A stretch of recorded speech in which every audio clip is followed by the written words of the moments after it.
Guys இன்னைக்கான video என்னன்னு பார்க்கிறதுக்கு முன்னாடி நம்ம சேனலை சப்ஸ்கிரைப் பண்ணிட்டு அப்படியே லைக் போட்டு விட்டுருங்க. வீடியோக்குள்ள போகலாம்.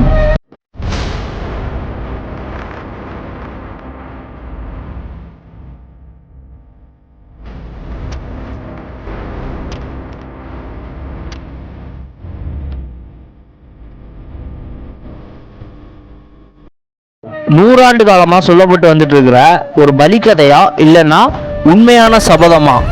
இன்னைக்கு இந்த வீடியோவில் நம்ம என்ன பார்க்க போறோம்னா ராஜாவின் பலி, ஒரு அரசனின் பலியும் அந்த பலிக்கு காரணமானவர்கள் இன்னைக்கு வரைக்கும் அமைதியாக தூங்க முடியாத காரணம் ஏன்? வாங்க பார்க்கலாம். 16ஆம் நூற்றாண்டில் தெங்கை இந்தியாவோட மத்தியில் ஒரு சின்ன ராஜ்யம் அமைந்திருக்கு. அண்ட் அங்கே இருக்கக்கூடிய செங்கோடு நாட்டை ஆண்டவர் தான் வீரசேகர் பாண்டியர்னு அழைக்கப்படுவது. ஒரே வார்த்தையில் போர்க்களத்தையே நிறுத்தக்கூடிய சக்தி அவருக்கு இருக்குதுன்னு சொல்லியிருக்காங்க. அண்ட் அவரோட சக்திக்கு பின்னாடி இருக்கிறது ரெண்டே ரகசியம்தான். அந்த அரண்மனையிலேயே அவருக்கூடையே வளர்ந்து நம்பிக்கையாக இருக்கிற ஒரு அமைச்சர் இருந்திருக்காரு. அண்ட் அவர் என்ன பண்ணாருன்னா பதவிக்கு ஆசைப்பட்டு ராஜாவோட ரகசியத்தை எதிராளிக்கு வித்துட்டா சொல்கிறாங்க. அதனால போரில் வீரசேகர பாண்டியன் தோல்வி அடைஞ்சிருக்காரு. வீரசேகர பாண்டியர் அவரோட மரணத்திற்கு முன்னாடி ஒரு சபதம் போட்டிருக்காரு.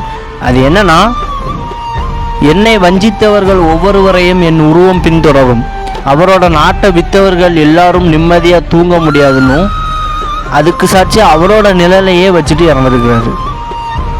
அண்ட் அதுக்கப்புறம் அந்த நாளில் இருந்து அந்த அரண்மனை சபிக்கப்பட்ட இடமா மாறி இருக்கு. நைட் அந்த பக்கம் போகிற காவலர்கள் மர்மமான முறையில் காணாமல் போயிருக்காங்க. அண்ட் அந்த அரண்மனையில் உள்ள சுவர்களில் இரத்த காயம் பார்த்ததா சொல்லப்படுறது.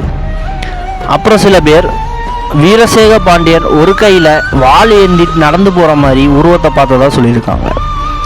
200 வருடங்களுக்கு பிறகும் அந்த அரண்மனை யாராலும் நெருங்கக்கூட முடியாத அளவுக்கு இருக்குது. அண்ட் அங்கே உள்ள மூதாட்டிகள் என்ன சொல்கிறாங்கன்னா, அரசர் வருவார், நியாயம் கிடைக்கும் வரை அவர் சாந்தமாக இருப்பது இல்லைன்னு சொல்லியிருக்காங்க. இது உண்மையா இல்லை அங்கே உள்ள கற்பனை தானான்னு கேட்டிங்கன்னா என்னால் ஒன்று தான் உறுதியாக சொல்ல முடியும். அந்த அரண்மனைக்கு இரவு நேரத்தில் யாரும் போகிறது இல்லை. கைஸ், வீடியோ பார்த்துருப்பீங்கன்னு நினைக்கிறேன். நீங்கள் எப்போமாச்சு செங்கோடு அரண்மனைக்கு போனீங்கன்னா அங்கே அரசர் இருக்கிறாரா இல்லையான்னு பார்த்துட்டு வந்து கமெண்டில் சொல்லுங்கள். அண்ட் இது மாதிரி அமானுஷம் மற்றும் மர்மமான இடங்களை பற்றி தெரிஞ்சுக்க நம்ம சேனலை சப்ஸ்கிரைப் பண்ணி பெல் ஐக்கான் கிளிக் பண்ணி வச்சுக்கோங்க. நெக்ஸ்ட் வரப்போகிற எபிசோட்ஸில் பார்க்கலாம்.